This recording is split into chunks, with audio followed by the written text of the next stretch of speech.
Well, hello there, Aletheia Church. I hope that you are enjoying gospel community and that you had a wonderful Easter, celebrating even in the midst of social distancing.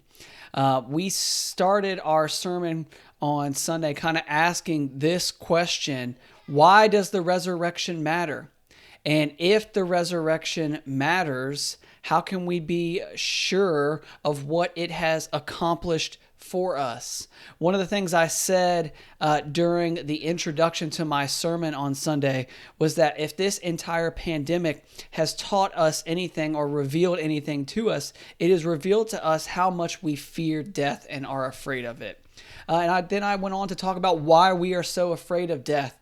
And we saw that Scripture kind of points out a number of different things to us on why we are afraid of death.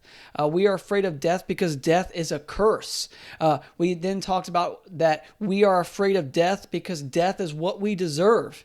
We then talked about how we are afraid of death because death is an enemy of both us and God. And then lastly, we said we are afraid of death because death is slavery. And that when we are confronted with the idea of our own mortality and thinking through that unease with death indicates to us that we realize something is wrong. And in realizing that something is wrong, we should look to find the solution. And that solution is found in the work of Jesus Christ, ultimately culminating in his resurrection.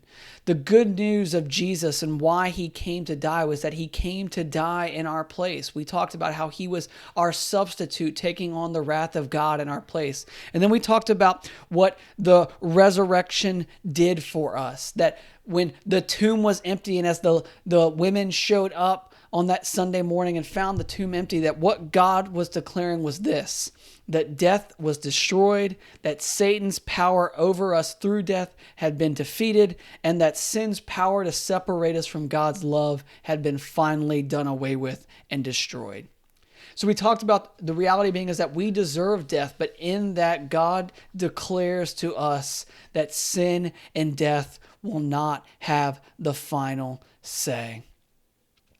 Jesus' resurrection proves to us that we are saved once and for all, that sin doesn't have to lead to death because the cycle is broken. I hope that you guys spend some time talking through the reality of the promises we have because of what Jesus has done and because of his resurrection. Enjoy your time tonight in gospel community. I love you guys and have a great evening.